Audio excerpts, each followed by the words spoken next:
Professional Development course. Thank you for joining us today. We look forward to quite a good day. It'll be good to have more insight in this. It's been quite a topic that a lot of people have been interested in, so this will be quite a good one for us. I'll just be doing a quick introduction and some housekeeping rules. Okay, just to go overview with the Geological Society of South Africa, which has been promoting the study and advancement of earth science since 1895. Here's just a quick broad overview of benefits of a GSSA member, providing you basically with a professional home covering a wide range of aspects. For example, your branches and divisions, sections, professional code and ethics, continued professional development, which we are doing today, technical scientific meetings, which is live and recorded events, REI funds, which is access to funds of research activities. We'll also have international, regional, and local alliances, as well as mentorship opportunities, very good mentorship opportunities for students and the like, recognized professional organization, access to SA Journal of Geology, and the Geo Bulletin and newsletter, which keeps us up to date with all the activities of the GSSA. We've got a 2023 events list that's also available on the newsletter and all the correspondence of the GSSA. As you can see, it's quite a wide variety. We'll have workshops as we're doing now online, hybrid events, field trips, and also one-day event talks. So quite a nice variety. So keep up, have a look at those and see if anything you are interested in. And obviously today we are doing our online CPD workshop. This will be, like I said, quite an interesting one for the day. And our speaker for today will be Tania Marshall. Tania Marshall has been actively and continuously involved in the diamond and gemstone exploration mining industry since 1985. In 1996, Dr. Marshall founded Explorations Unlimited and has been consulting and contracting to numerous local and international exploration and mining companies, and also lectures at the Department of Mining Engineering at the University of Witwatersrand in Johannesburg. Dr. Marshall is a member of various professional and statutory bodies. In addition, she is the immediate past chairperson of the SAMCode Standards Committee, chair of the SAMREG Diamond Working Group, vice chair of the Global Geoscience Professionalism Group, as well as the president of the Geological Society of South Africa. Our annual sponsors of the GSSA this year is Index, MaxGeo, SACNAS, Sequent, Acquire, Geo Explore Store, DMT Kaya Butler, AMOS, and UCP Africa. And we thank them very much for their continuous support. I would like to just go through a quick couple of housekeeping rules. Could you please keep video microphone off during the presentations? Please raise your hand when you wish to ask a question. Open the chat to type a question that can be answered during or the end of the presentation. Note that CPD points, GSSA, 2 credits for formal learning. SACNAS is 0.2 credits, category 1. Please make sure to name yourself correctly in order to facilitate a certificate of attendance for this workshop. We've also noted that there's one cell phone number. It starts with Z22017. Could you please rename yourself so that we can get your name for your certificate of attendance for the workshop? Thank you very much. And thank you very much. I'll hand over to Tania, and I look forward to a good workshop day today. Thanks, everybody. Thanks, Loni.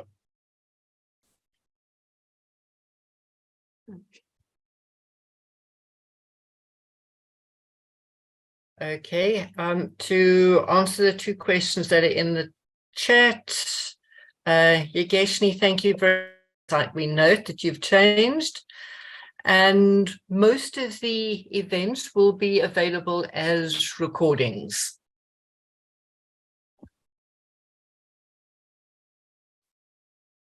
Okay, so let me get my screen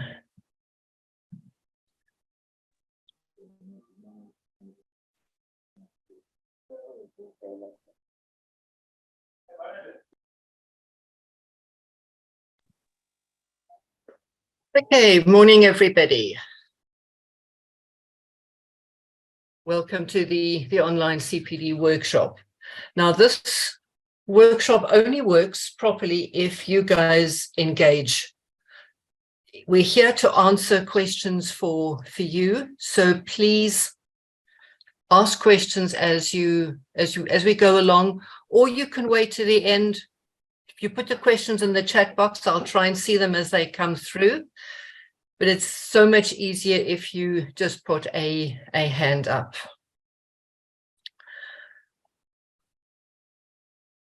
Right, so continuing professional development. Well, this is one of the fundamental pillars of professionalism, the other two being registration and professional conduct. And CPD is something that we do not only in the geosciences, but in pretty much every vocation. Reason being, knowledge cannot be static. If we don't keep up with what is happening in our field of practice throughout our life, we're going to fall behind and become irrelevant.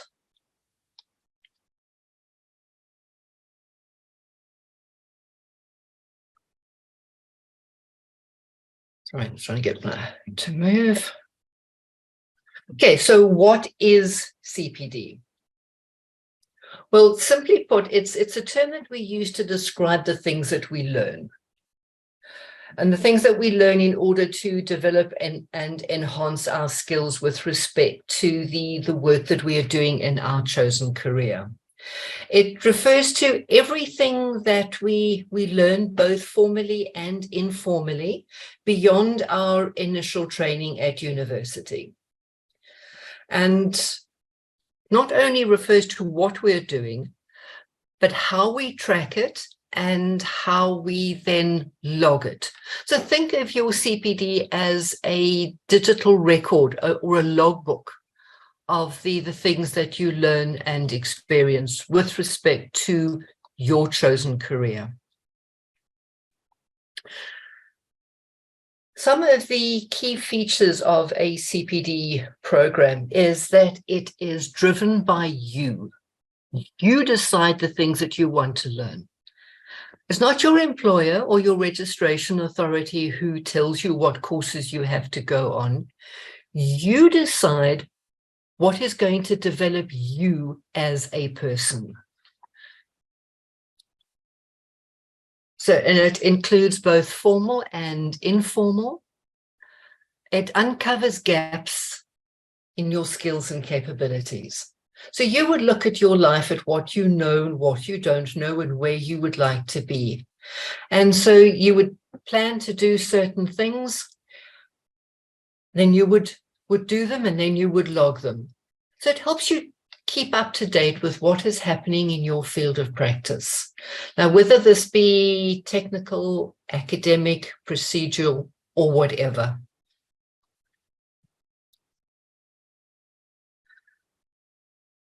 The principle of CPD is inherent in the GSSA Code of Ethics. Demonstrating CPD is not a requirement of GSSA membership. But in terms of the Code of Ethics, it's a moral and professional organization. Even though it might not be a requirement for GSSA membership, it's highly recommended for your own professional advancement, irrespective of where you're employed, in academia or in industry. It's not only applicable to those guys employed in industry. It's just as applicable to anybody else. I noted that it's not a requirement of membership of the GSSA. If, however, you wish to apply for chartered status, then you need to demonstrate CPD. It is a requirement. And chartered status within the GSSA, that is if you are going to be using your GSSA membership to sign off as competent persons. Under those circumstances, you are required to demonstrate CPD.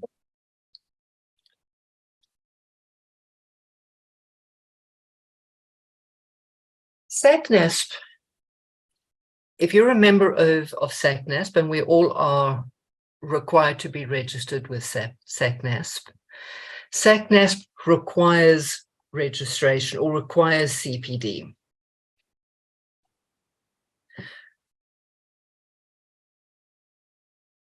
It also introduced CPD in 2017, and the first cycle was completed in 2022.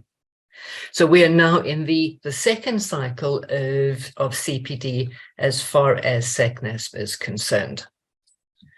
So we land up with a situation where we want to do CPD for the GSSA. We want to do CPD for SACNASP, two different systems. That causes total complications. So now, because the GSSA is a voluntary association associated with SACNASP, we have been able to make an arrangement with them whereby if you are a member of the GSSA and also registered with SACNASP, you don't have to do your CPD in both places. You can choose for yourself where you are going to log your credits.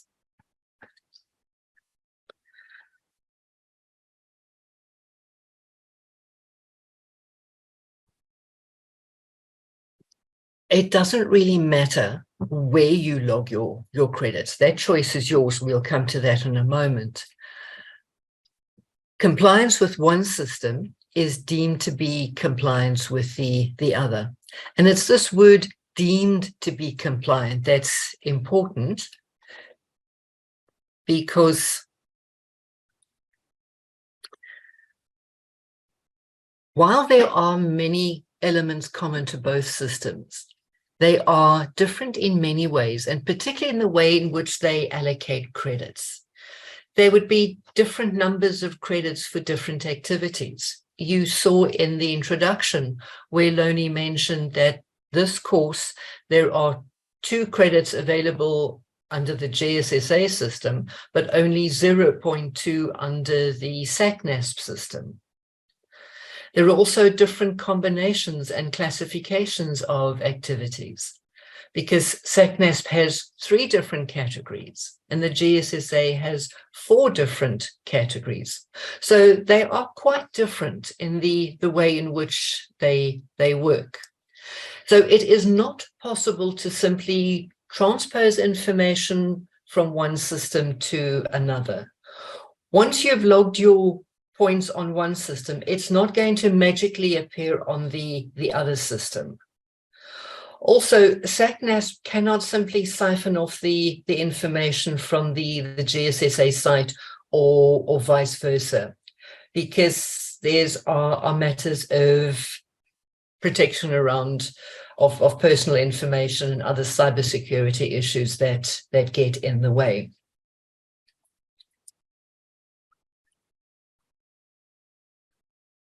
So you get to choose which system you want to join. It's not up to your company. It's not up to your registration organization. The choice to log CPD credits, either through the GSSA or through SACNASP, it is yours and yours alone. They're equally acceptable to both GSSA and SACNASP. You just need to decide for yourselves what better suits your situation.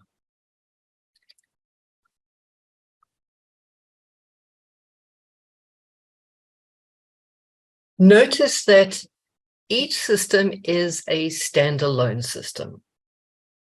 In other words, you must use either SACNAS or GSSA. You can't combine them and log some courses here and some courses there.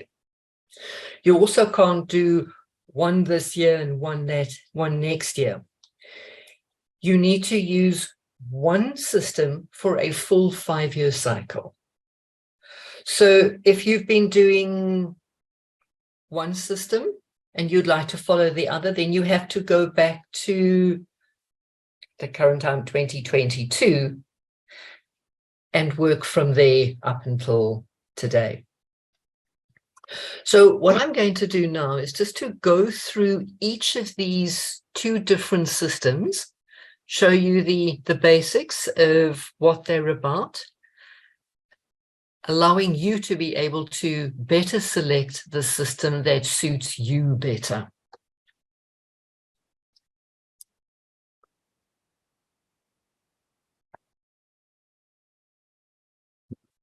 Okay, so the SACNAS system, we'll start with that. These are the, get that up. These are the 2 names and contact details that you should take down. These are the 2 guys that you would be dealing with at SACNAS if you run into questions about the system itself, or if you have any technical queries, difficulty getting into the website, difficulty negotiating the website, you'd speak to Johan. Anything to do with the actual program itself, you would chat to Toby. The system currently is operating from the 1st of April of last year to the 31st of March in 2027. It's a 5-year rolling cycle. Now, if you registered after the 1st of April, your cycle would be 5 years from the date of your registration. After 5 years, everything reverts to 0 when you renew your registration, and then your next 5-year cycle begins. According to the SACNAS system, you need 5 credits in a 5-year cycle.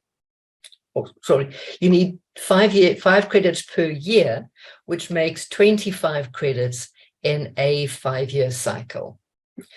And you can have, there are 3 categories where you can claim credits. You must have credits in at least 2 out of the 3 categories, and you must at least have 1 credit from category 1. So what are these different categories? Or before we get to the different categories, if you are a candidate scientist, you will be required to have done some CPD in order to upgrade to PR SciNet. We don't know the details yet. We're hoping that they will get them out within the next month or so, and then we will put that out to everybody. Weiss, it looks as if everybody does have sound. Maybe you need to check on your correct output device.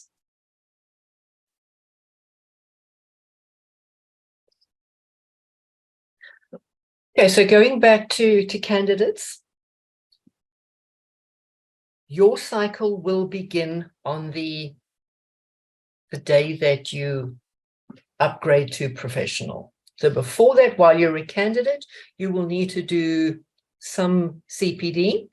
And then when you upgrade to professional, will revert to 0, and then you start with your standard CPD system, which would be exactly the same as everybody else is doing.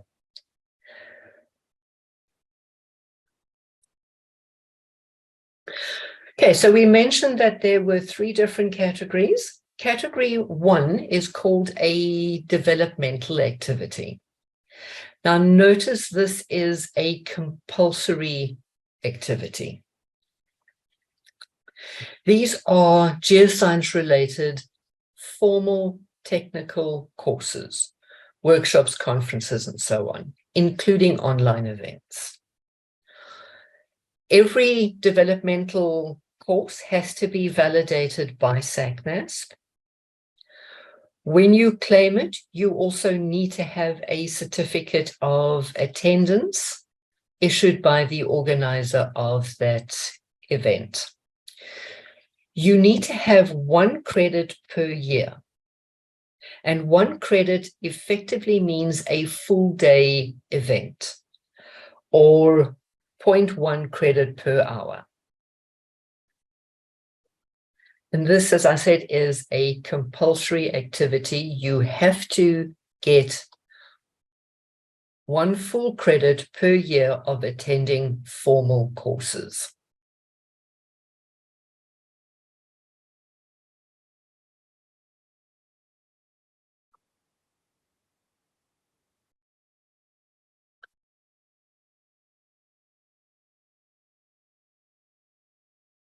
I mentioned earlier, all Category 1 activities must be validated and accredited by SACNASP before they can qualify for CPD events. And this doesn't have to be only external conferences. It can also be in-house and online events. And you need to get a certificate of validation before the event. All of our GSSA courses, all the SAIMM and SAM codes courses, these are all automatically accredited for CPD points. So us as the GSSA, we validate these courses before you come to the course, so there's no problem with anything else. If you attend a course which is run by an approved tertiary institution or a government department, these are also automatically accredited. But courses which are done through private companies or private conference organizers, the event organizer needs to accredit it through SACNASP. And they do this by registering on the website and providing information, and they pay a fee for such things. Now, I cannot stress how important it is that if you are attending a course by one of these private companies, that you make sure that they have been registered for SACNASP credits. Ask for a SACNASP validation number, which they should have beforehand. Don't just assume that they would have registered these courses with SACNASP. Often the private conference organizers do not, and then it's another long issue of getting it validated. So please ask in advance.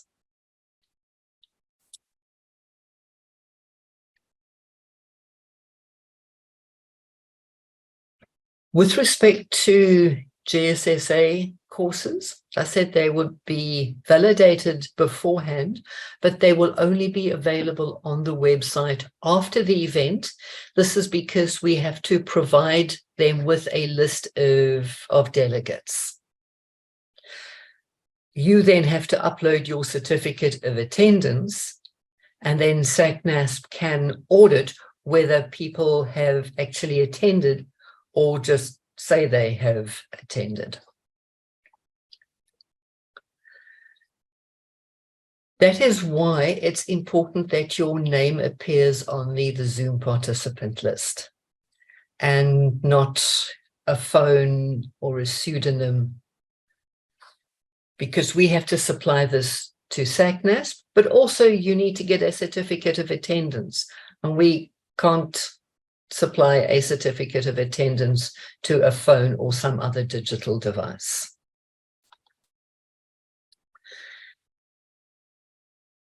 So what do you do if you have attended a course and then you don't see it listed on the SACNAS website?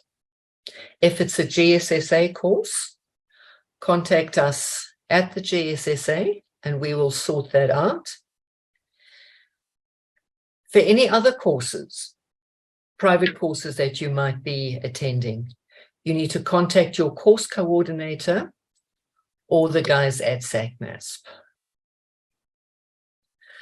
Question from Andrea: does the GSSA keep a record of the GSSA courses that a member attends over a 5-year period? Short answer, no. We don't keep lists of who attended what. That is your responsibility.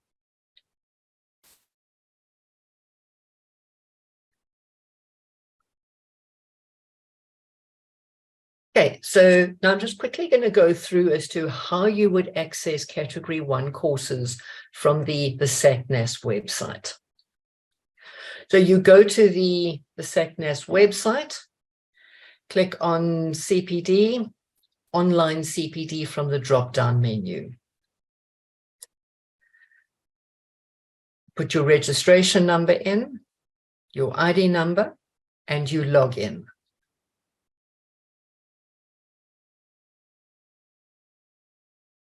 Then you select Online CPD and you can see all of these. There's a list of courses that come up. You can select any one of them.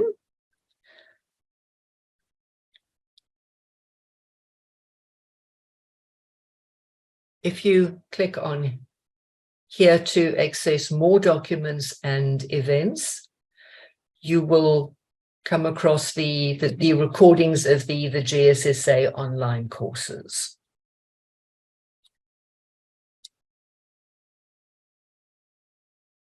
Okay, so that's Category 1. That means these are the formal courses, the ones that you need to do at least one of per year to get to 1 credit.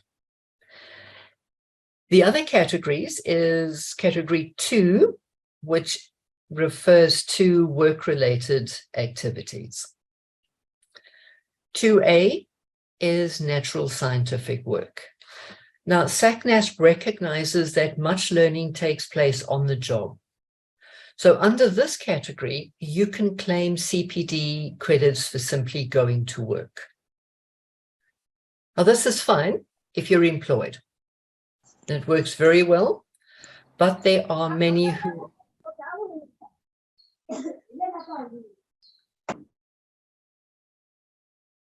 that this might be a disadvantage for many geoscientists who are not employed. This work is also restricted to science-related work, and that can also be a challenge, particularly for those in middle to senior management positions. The second variety of work-related activities is mentoring of SACNAS candidates. So you can claim 1 credit a year if you join the SACNAS mentoring program, which, in case you missed it, is a call to all of you out there when Nolene Paul sends out a request for mentors. Remember that you can get CPD credits for it and apply to assist.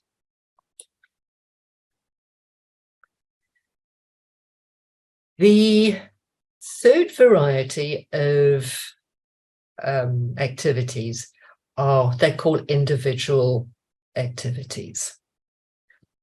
And for this, you get 1 credit. You need 1 credit per year. And these are the kinds of, sorry, let me go back to that. If you are a member of a recognized voluntary association, you can get 1 credit per year.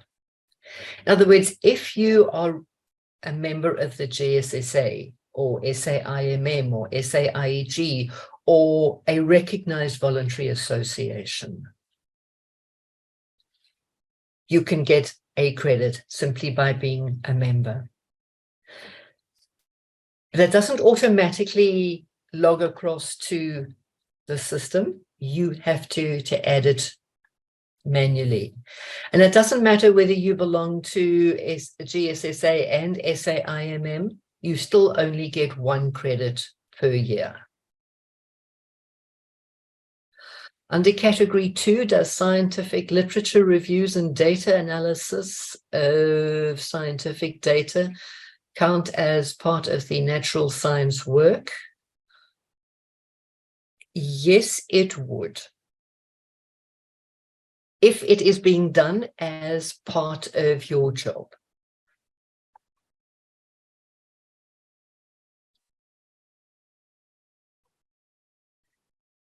The second variety of activity under category 3 are basically individual activities. And here you can claim up to 3 credits per year. 10 hours would equal 1 credit. The important thing under this section is that all activities must be verified. Does being a board member of the UNESCO IGCP qualify for voluntary service? Yes, it does. Very definitely. So these are some of the things that you can add time for.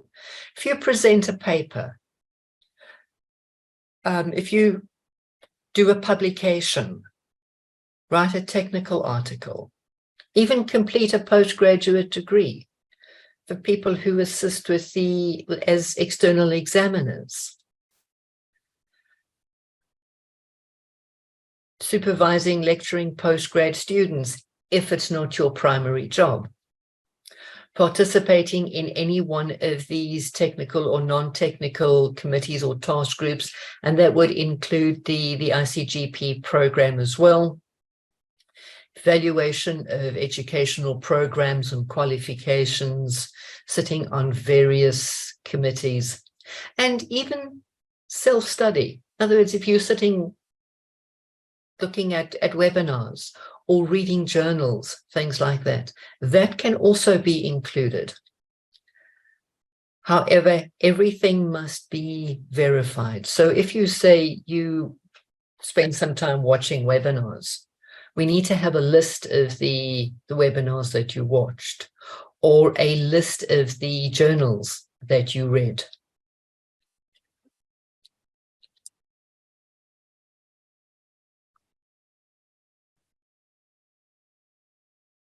Okay, and again, place to log all of these credits, you go to the same CPD, use your registration number to log in. Again, you go to there. If you look over here, there are also the drop-down list to select course categories.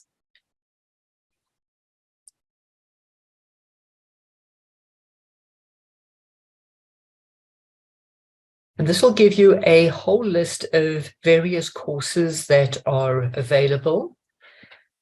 This is a new feature of the SACNASP website, and it gives you generic category 1 and 3B courses. So when you drop down on here, you'll see a whole bunch of things.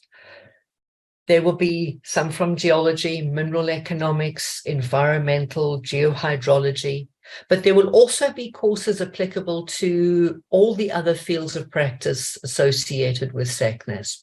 So don't get too concerned when you click on this drop-down list and you see categories that you know absolutely nothing about.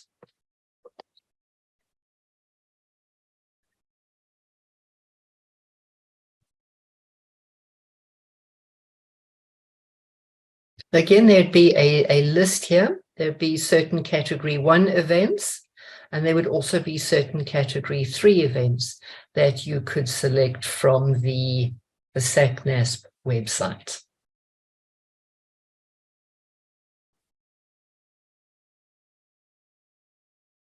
SACNASP does allow various exemptions and partial exemptions, particularly for retired people, but those who are not working. So you'd have to be sitting fishing or crocheting or something. That would make you completely exempt from CPD.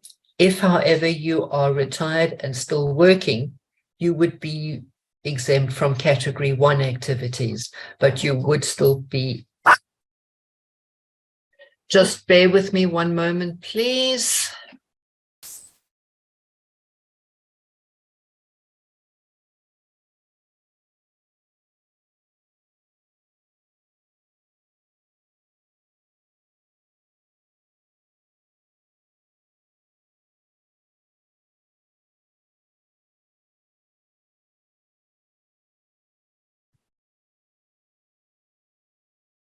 Sorry about that. One of the advantages or disadvantages from online work, there are other things that happen in the background as well. SACNASP does have this policy document, which is available on both the GSSA website as well as the SACNASP website, which will give you more information on the various types of exemptions that are available. The recording of this meeting will be sent to everybody who has attended it.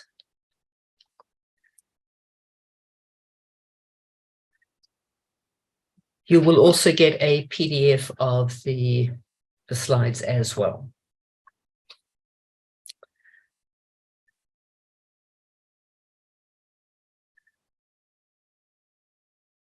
Okay, so again, how to add your CPD credits on the SACNASP website.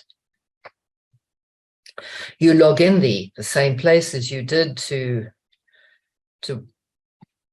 watch the recordings or the programs. Come up with your dashboard and your CPD portfolio. You click on here to edit.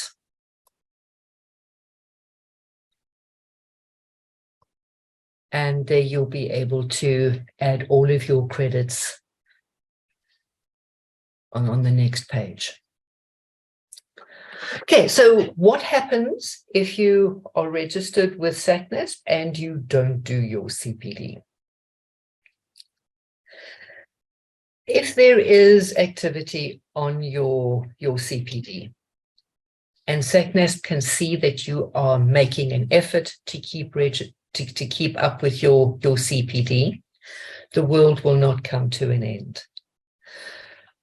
But if there is no activity on your account, SACNASP is going to require that you catch up and log your credits within a specific time. And if you don't do that, then the Act allows for SACNASP to deregister you as a PR SINET. However, the reality is, with SACNASP, the objective is to encourage personal development. They've spent so much time and effort getting you to register. They're not simply going to deregister you just like that. So they are going to bend over backwards to get you voluntarily to get and keep your CPD system up to date.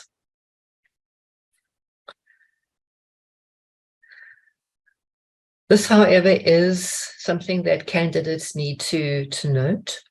Once the candidate regulations are in place, you won't be able to upgrade to PR SINET if you don't comply with the requirements for candidates. So keep an eye out for what those requirements are. They will be sent to you both by SACNASP and by the GSSA as soon as we have them available. Okay, so let's take a 10-minute break. I will answer any questions that you have on the SACNASP system. Morning all. I have a question. I might have missed it. The SIEM workshops and courses, are those listed on the SACNISP website? Some of them are, yes. SACNAP tries to keep up to date with all of the courses. So I think most of them are, because it redirects you to the SIEM website. Okay, no, thank you. Yeah. I will speak about how the discrepancy is solved in the next section. So all I've done now is to explain to you how to log your CPD through SACNASP. If you want to do that, that's how you will do it. Then next, we will look at how you log on the GSSA side. And then after that, we'll talk about how we correlate. Tony, yes, question from you. Hi, Tania. There's a huge number of really interesting courses that are outside of the South Africa context. In my case, coming out of Peru, out of North America, the US and Canada. There's many very, very good online courses that attract CPD points for a lot of those delegates out of those countries. As the system seems to stand at the moment, you have to make sure that they are registered with SACNAS in order to be able to log those kinds of courses on the system. And it has to be done before the course. How do you negotiate around all of these international courses? In the first instance, the easiest way is to log it on through the GSSA system, because you just simply add them. If you want to do it through SACNASP, then probably the easiest way to do is to send all of the documentation either to myself or to Nolene, and we will accredit it for you. Okay, thanks. Because I'm doing for the last 5-year cycle, I did everything through SACNAS, and I really don't want to change now mid-course in what I'm doing. I'm used to that system now. So, okay, if I have a way of getting these accredited, that's great through the GSSA. That'd be great. Many thanks. Yeah, many thanks. Pleasure. Okay, Rosemary. With respect to certificates of attendance, I understand that as more and more people request certificates of attendance for conferences, the organizers are becoming much more amenable to actually issuing them. So your first course is to request it from the organizer itself. Receipt of conference payment, not really useful, because many people actually, and it's unbelievable, people register and sometimes even pay for conferences and then just don't bother going.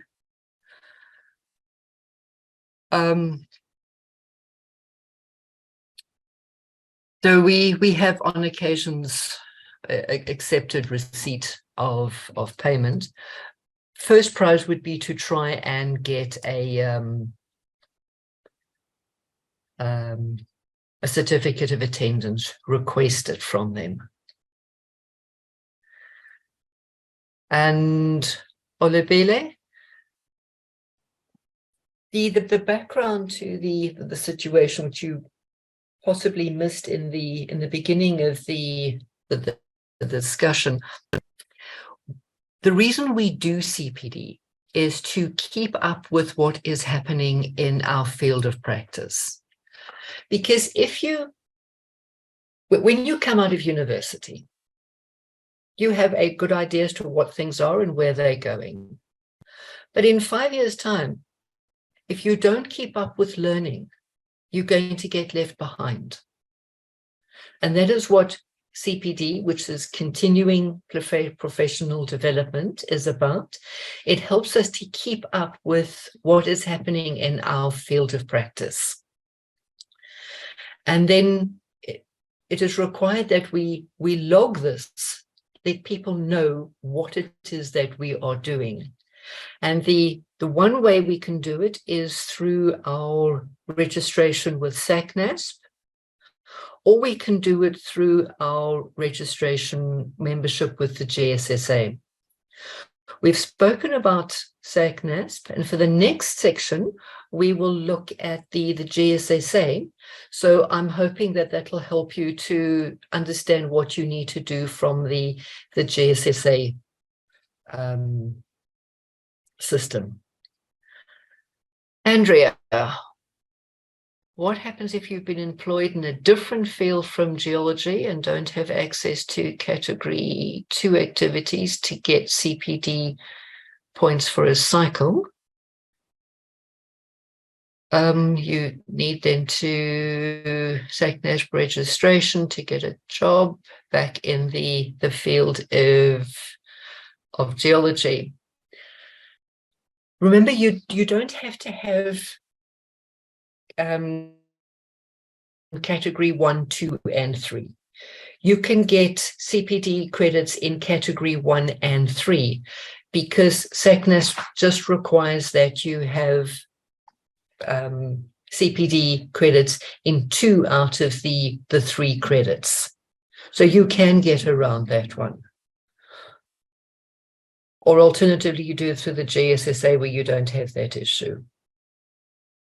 If you want advice on getting onto the SACNASP system,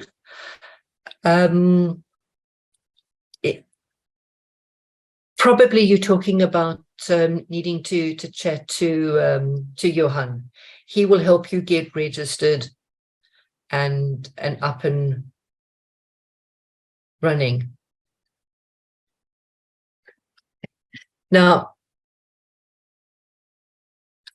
what I am saying, Abdullah, is you don't have to do both systems. You only need to do one system. So you can actually do all of your CPD through the GSSA. You don't have to deal with SACNASP at all. You can do it through the GSSA. And then we have a system where if you've done it on your GSSA and it is complete, then SACNASP simply say, we accept it. So again, you don't have to deal with SACNASP. You can just deal with the GSSA. I hope that helps, Abdullah. Okay, so if we move on then, we go back to this diagram, where we are saying that if you are registered with SACNASP and a member of the GSSA, you can choose. You either do your credits on the GSSA system or on the SACNASP system, and you can be mutually recognized. You do not have to do both. Please write that down. You don't have to do both. You only do one. And just to highlight this, the choice is yours. You decide whether you want to go through the GSSA or through SACNASP. You cannot do a combination of them. You only need to do one. And again, just to highlight that they are different systems. We've had a look at how SACNASP does it. Now I'm going to show you how we do it through the GSSA. And at the end of it, you decide which one you are going to go with. So what are the benefits of the GSSA system? Well, remember SACNASP being natural science professions has to cater to the needs of the entire range of natural scientists. Physicists, agricultural scientists, veterinary scientists. So their system is necessarily complex and vague. However, the GSSA system is specific to the needs of geoscientists. We look at people who are employed or who are looking to be employed in the minerals industry, looking at metals, minerals, oil and gas, and related industries. We specifically recognize that people are unemployed, retrenched, they're based in the field. So we have developed our system to be able to deal with individuals like that. Also who might not be in South Africa, who might be anywhere in the world, because it doesn't rely only on South African GSSA content. The system, the GSSA system, is benchmarked against other international systems. We have an MOU in place with SACNASP so that we can mutually recognize each other's credits. And we are also in the process of developing MOUs with other organizations, local, regional, and international systems. For example, you might be living and working in Australia, and you have to be registered there. So you do your CPD through AusIMM. We're trying to develop an MOU with them so that you don't have to do it there and with us. You only do it one place and you mutually recognized in the other jurisdiction. Okay, so our system is really based on honesty and integrity. If you are a normal member, you are not required to log CPD. It's best practice, and we encourage you to do it, but it's not required as a membership requirement. If, however, you are going to apply for the chartered status, then you are required to demonstrate or to log your CPD. While the system is underpinned by presumption of honesty and integrity, good governance requires that we do annual audits. Both the GSSA and SACNASP also can audit our system. The way which we work the system is that CPD credits are based on what we call professional development hours, which means that 1 hour of a activity will be converted to CPD credits on a particular scale. It's a principles-based system, so we give you some guidance. We don't give you detailed rules and regulations. And our system has been in operation on our website since 2014. The GSSA system comprises 4 different categories: formal learning, knowledge contribution, self-directed study, and professional practice. And members are encouraged, but not obligated, to collect points across the spectrum. So we encourage you to get CPD credits in each of these different categories. But unlike SACNASP, we don't say that you're obligated to go to formal courses and things like that. The objective is to try and get to 60 credits in a year. Okay, so now we're going to look at the formal learning, which, as the name suggests, this is if you would attend a formally structured course. whether it be a seminar, conference, workshop, field trip, online, in contact, irrelevant. 1 hour relates to 1 CPD credit. So if you're attending a full day course, that would give you 8 CPD credits. And the goal would be 5 days or 40 CPD credits. If you're doing a course where there is a test, then 1 hour is 1.5 times a credit, if you pass it. Notice that this module is not obligatory, so you do not have to attend formal courses under the GSSA system.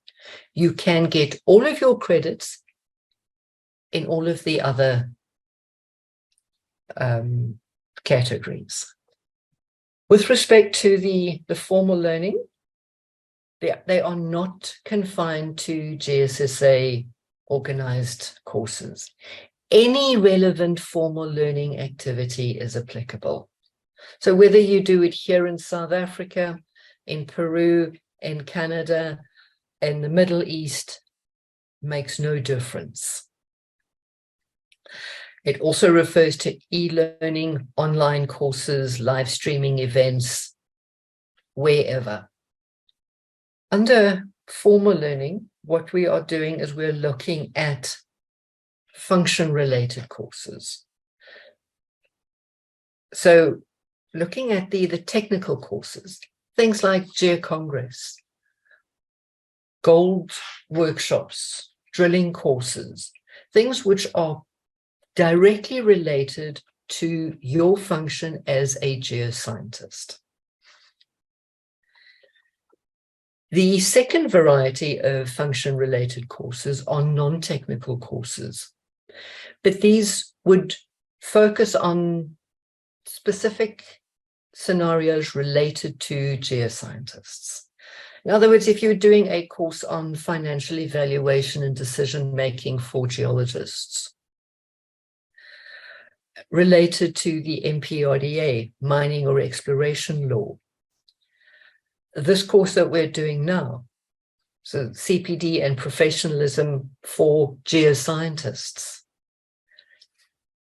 geoethics, and for those of you who will attend later in the year, the course that we do on geoethics and professionalism for geoscientists, that is one of these non-technical courses, but which is function related and therefore qualifies as a formal learning course.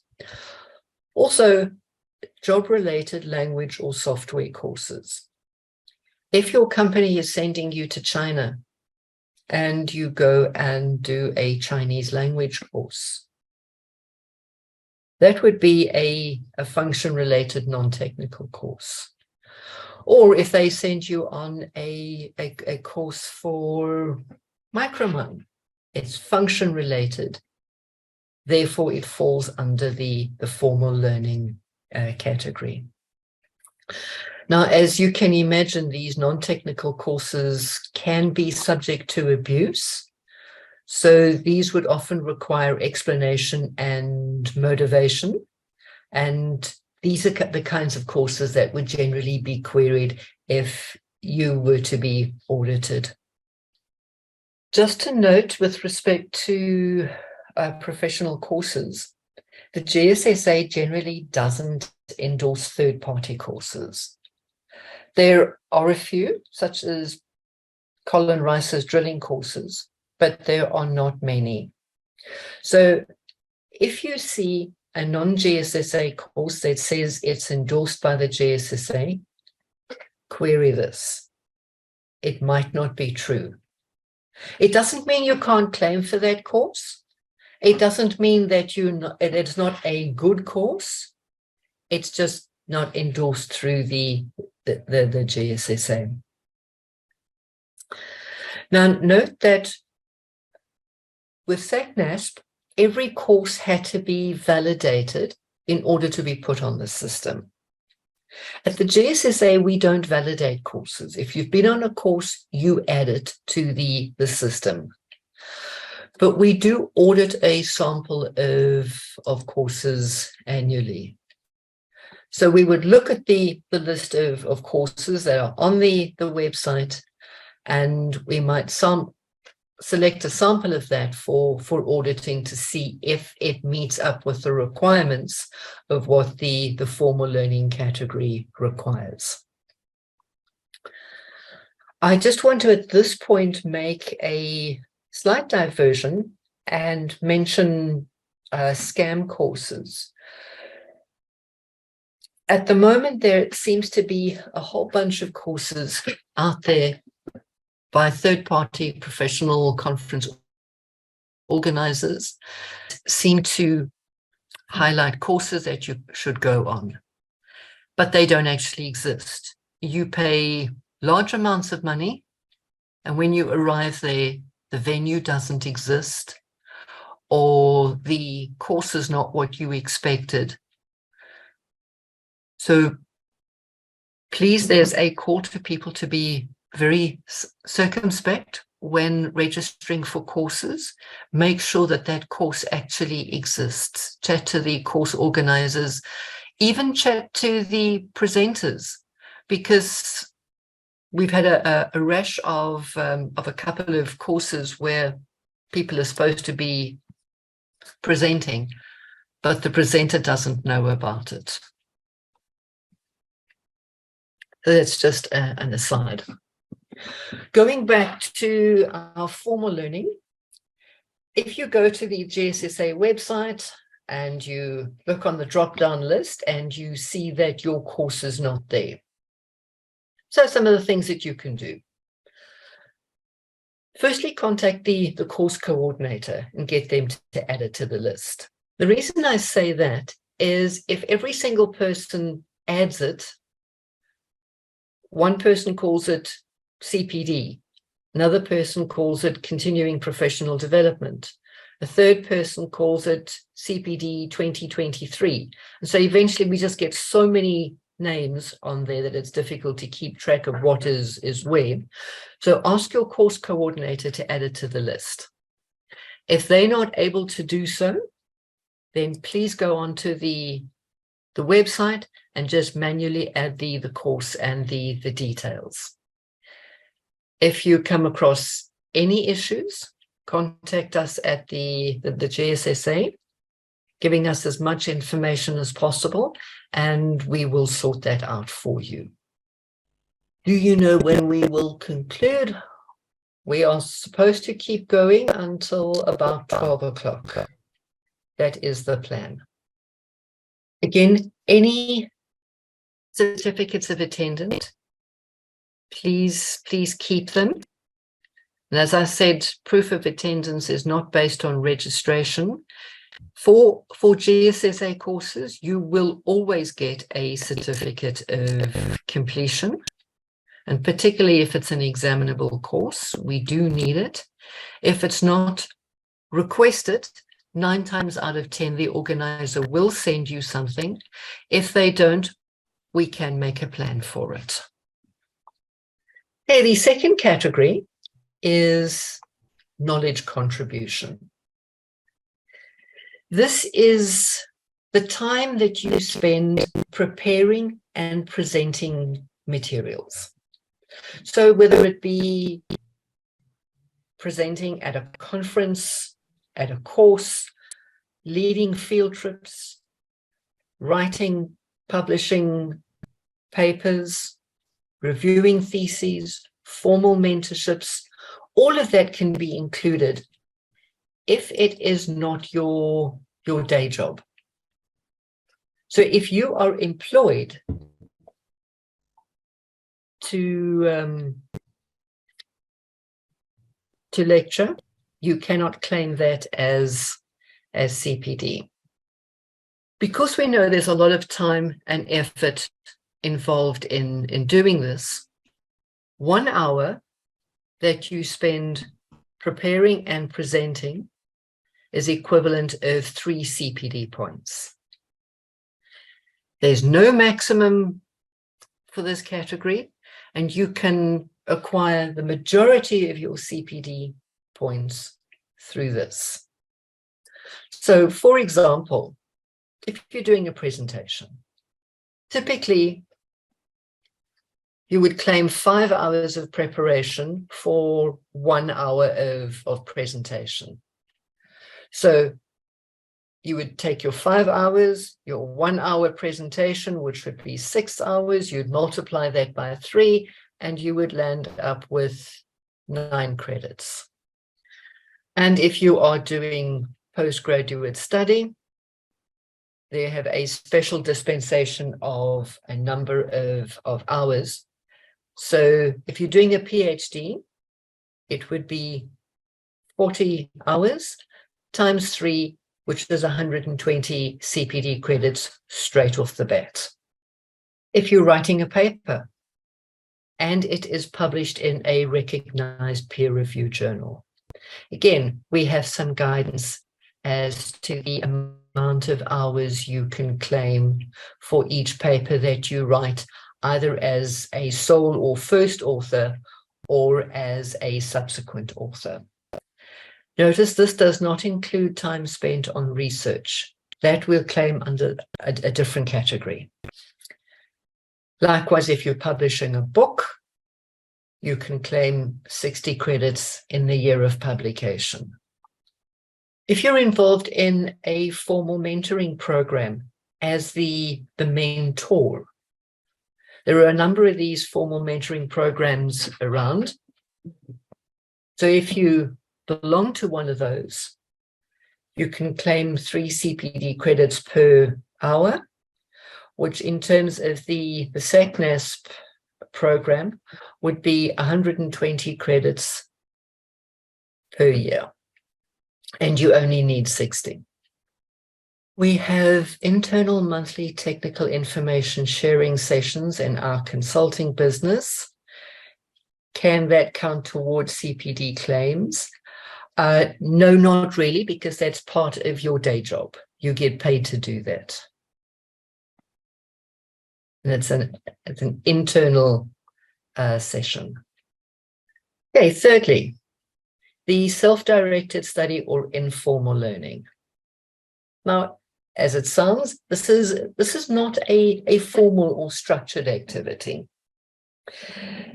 So because there's less effort that goes into it, it takes 4 hours to get to 1 CPD credit, and you're allowed a maximum of 20 credits in a year. And what that means is, if you attend informal geoscience-related lectures or field trips, such as these listed here, if you go to one of the Windsor talks, the WITS Geo talks, the African Mining Network series, and so on and so forth, the Alex de Toy lecture series. Olabili, yes, you are likely to get better opportunities if you keep up with your CPD.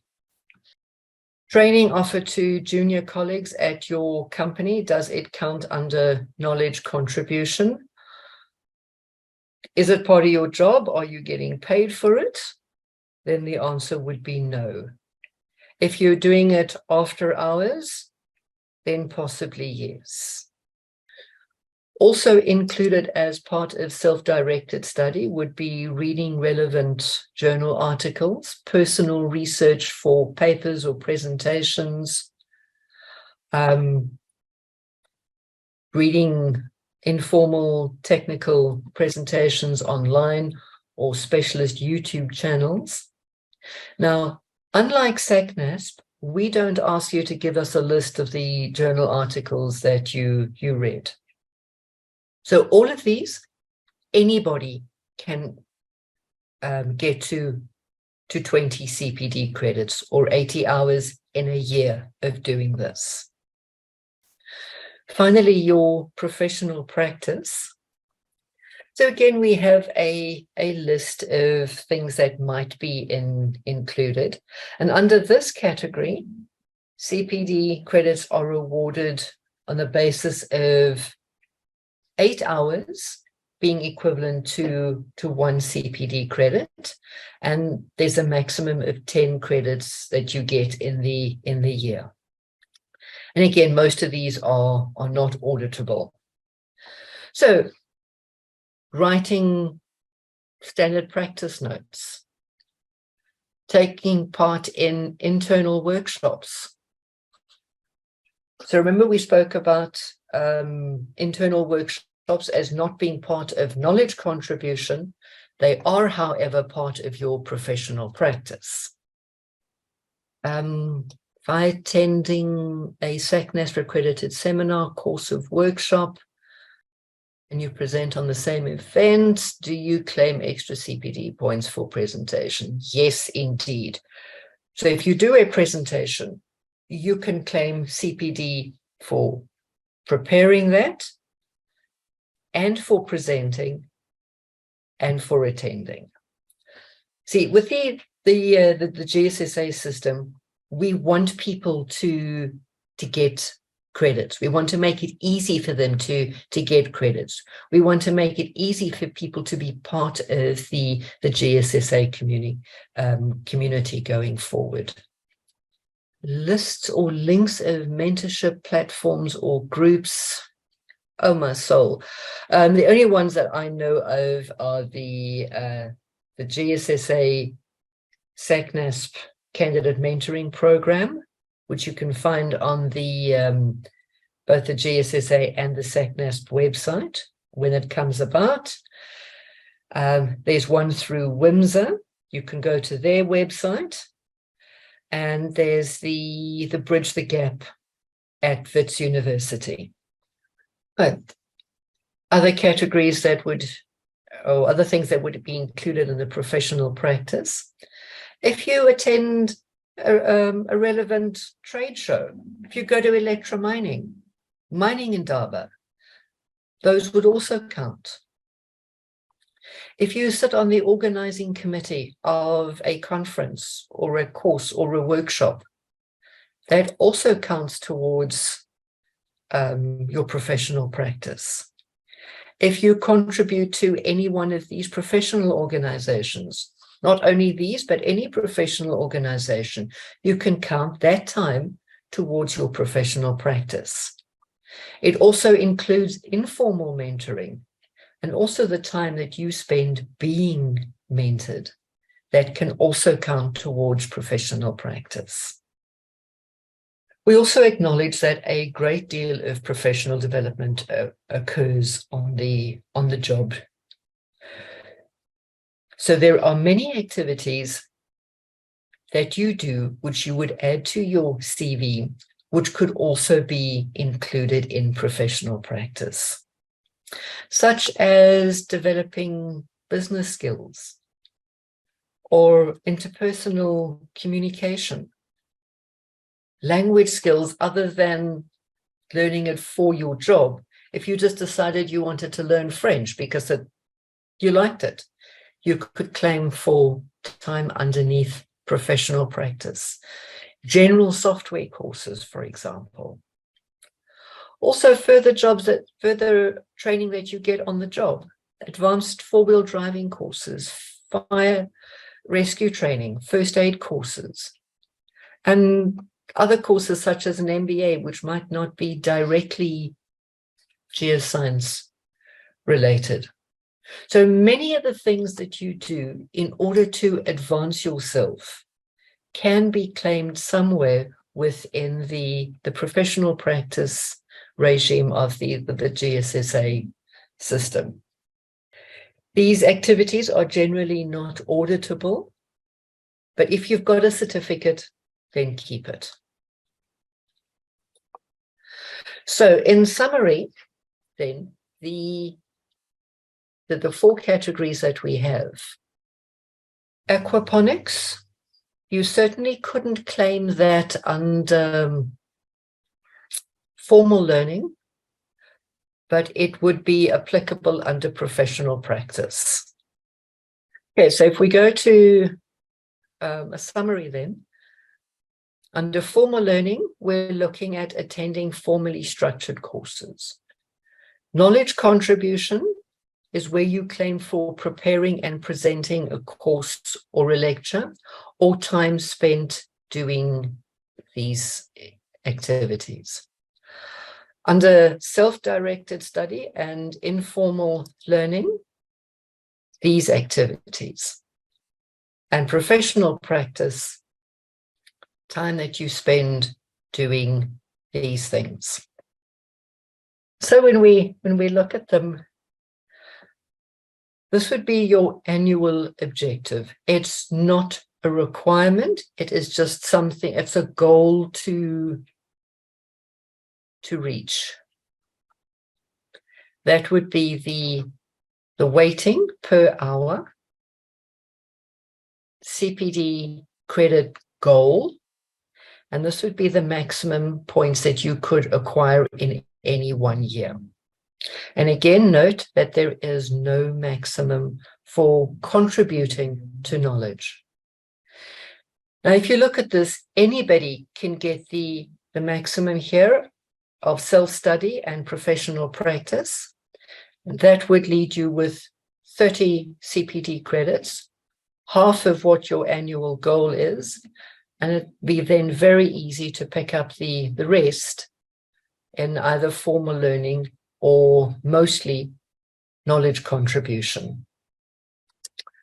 So what happens if you are a geologist stuck out in the field or based on a mine out in a remote area? The most difficult one for people to get are the formal learning, the courses. But note that this is not obligatory under the GSSA system. And certainly one of the few good things to come out of COVID is how we have dealt with online webinars, which are much more available. You don't need to be in Johannesburg to attend courses. So again, it's not obligatory. And here are some ideas as to how you could get the rest of your CPD credits. If you are unemployed or retrenched or boarded during COVID, you are still not exempt from CPD. But as you've seen, the system is designed so that you can give of your time and knowledge without spending money, but still earn sufficient CPD credits to be compliant. And some of the examples are here. There are so many free online webinars that you can attend. You can volunteer at a formal mentoring program. Become a member of one of the SAM codes committees or working groups. You can participate in GSSA activities. Being on the meeting subcommittee, the social media subcommittee, being part of the branches and divisions. Contribute to the website articles, Facebook GeoBulletin articles. You can write papers for SHHE or some other journal. If you're a student, you can write up a paper based on your research, publish it. You can present at one of the GSSA events, and again, sign up as a mentor. None of these requires that you spend any money. So unemployed members can very easily do all of these things and obtain sufficient CPD credits. Yes, of course, we do have various exemptions.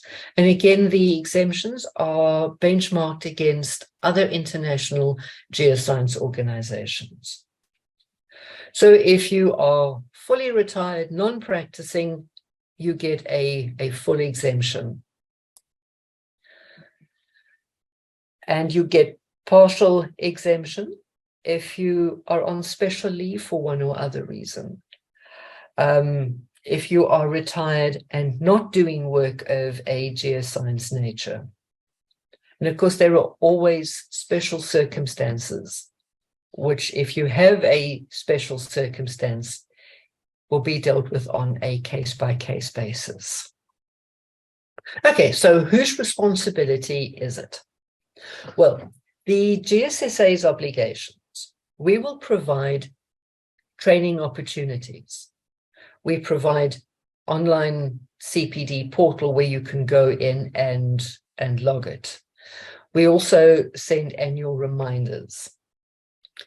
SACNASP's obligations, likewise, they provide some training opportunities and they provide you with an online CPD portal. They also will send annual reminders and they will do audit compliance, both via SACNASP and through the GSSA.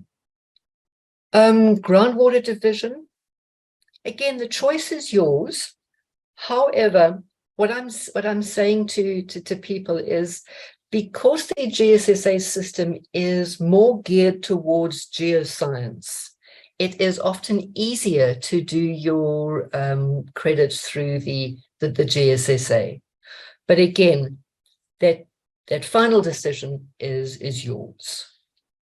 Your obligation is to log your credits on the system of your choice.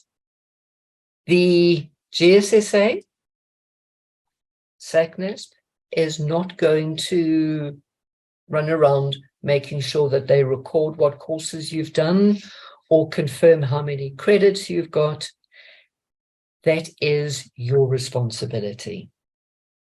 The other thing that you need to do, if you have done your CPD on the GSSA system, you just need to download your certificate from the website and upload it to SACNASP. GSSA is not going to do that for you.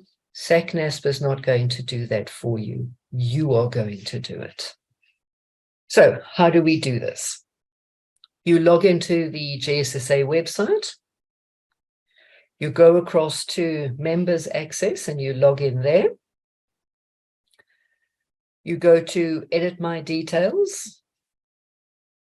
Question, can you only upload to SACNASP during April or throughout the year? You can upload to SACNASP throughout the year, but it's always good to have it done before the 1st of April, because that's when their cycle begins, and that's when they tend to check it and audit it. How does CPD points fit in the competent person path? Well, we provide, again, a number of training opportunities for competent persons, and you log those as you would anything else. And yes, you will get a certificate if you are not a GSSA member. If you attend the course, you will get a certificate. Doesn't matter where you belong to. St. Clair, I'm not sure I understand if I've answered your question correct about CPD points with competent persons.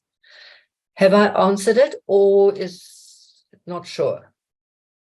St. Clair, just unmute yourself and let me know whether, oh, you have. All right, thank you. Okay, so in the GSSA system, go to Edit My Details.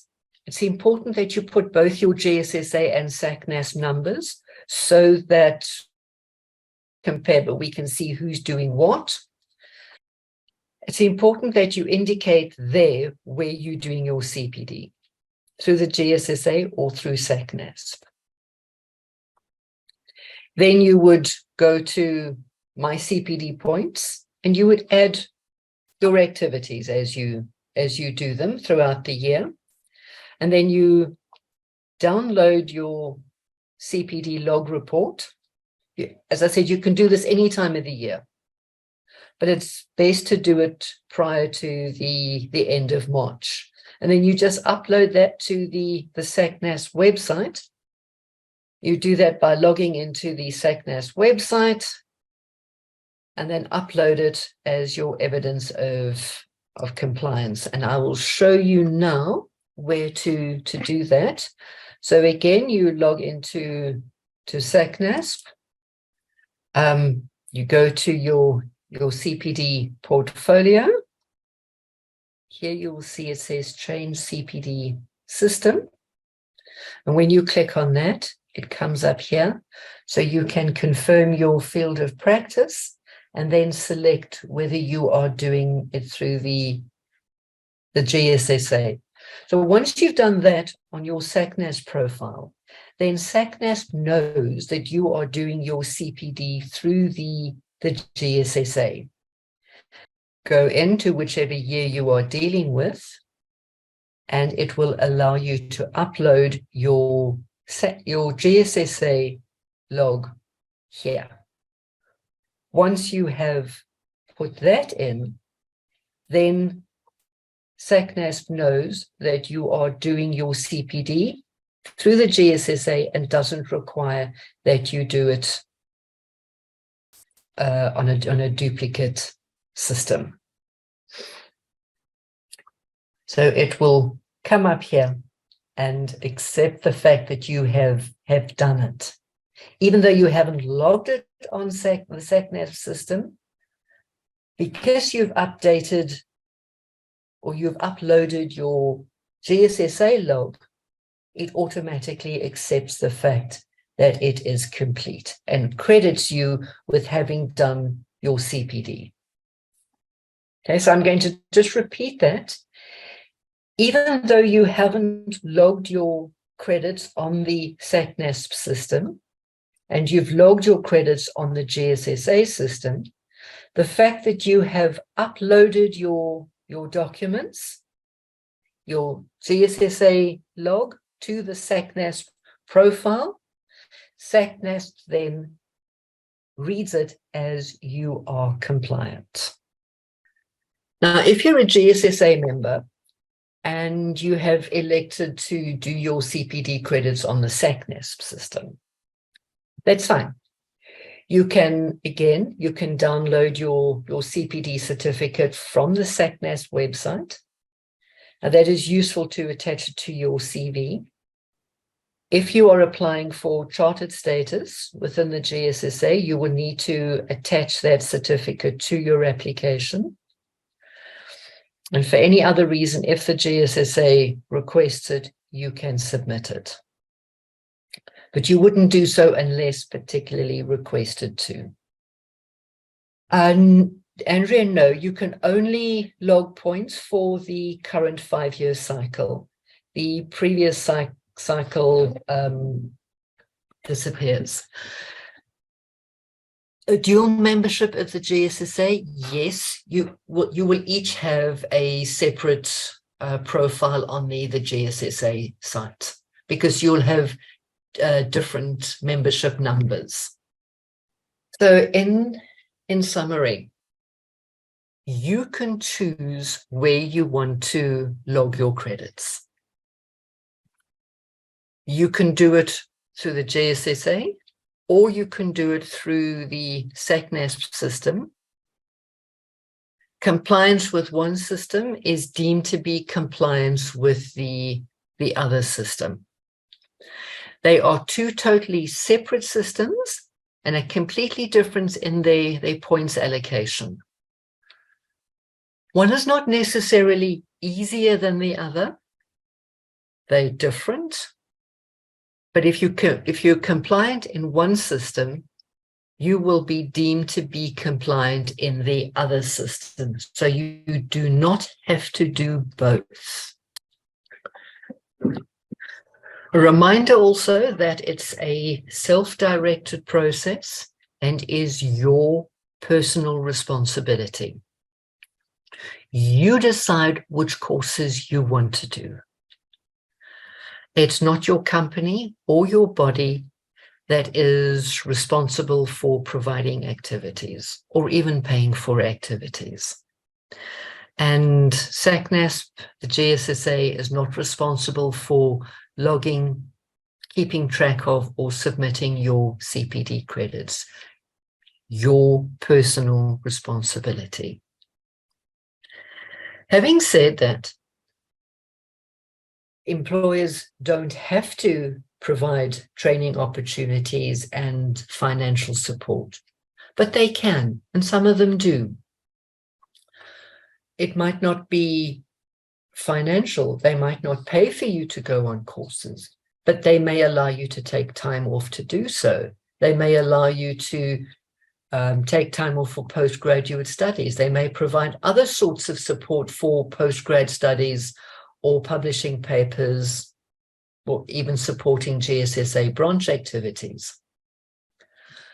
Also, it's important to note that the Mining Charter obliges companies to invest in human resource development and implement career progression plans. So discuss your program with your company. There's a possibility that they might be able to assist there. Been attending workshops and acquired CPD certificates, but you couldn't log on to registration with SECNASP has only been finalized. Do you mean you've applied for SECNASP registration in April 2020, but you haven't been finalized in the last 2 years? Well, firstly, what you need to do is to chase up SECNASP to get your registration finalized, because then it's sitting with them somewhere. Okay, Lufuna, you need to follow up with them on that, because that is a bit of a problem. Generally, your points would be forfeited during that time period. But if they've only finalized your registration now, you will really only need to acquire points from now going forward. You won't need to worry about anything that was previous to that. Collecting CPD points is like running up an escalator that goes down. It's an effort. It's a lot of work. And it's something that you continuously need to keep in mind. But you as a geoscientist need to improve or develop yourself. You are responsible for your own personal development, where you want to be in 5 or 10 years' time. Don't look at the whole CPD system as simply collecting credits. It's about personal development. Right, Olivia, you didn't hear the answer to Andrea's question. That was referring to you can only log CPD credits for the current cycle under SACNASP. Under the GSSA system, you can go back to 2014 and add CPD activities all ever since then. Yeah, Andrea, I feel your pain about the issues with the SACNASP website. As you say, just keep trying. Or alternatively, log it on the GSSA system. Our website works. And that brings us to the conclusion of this presentation. Does anybody have any question that they would like to ask at this stage? Okay, so if nobody has a question, remember that you will get the recording of this in the next couple of days. You will also get the PDF of the presentation.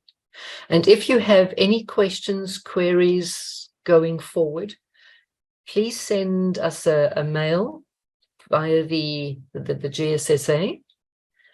And yes, this webinar does count towards your points, and you will get a certificate. It will generally happen within the next couple of days. So thank you all for your time, and please have a look at the website for some of our free events going forward, also some of our paid events. And there is the professionalism and ethics course later in the year. that you're all very welcome to join, as well as there's a free drilling course to be held in August, the 1st of August. Please log in for that as well if you want. Okay, last chance. Any questions?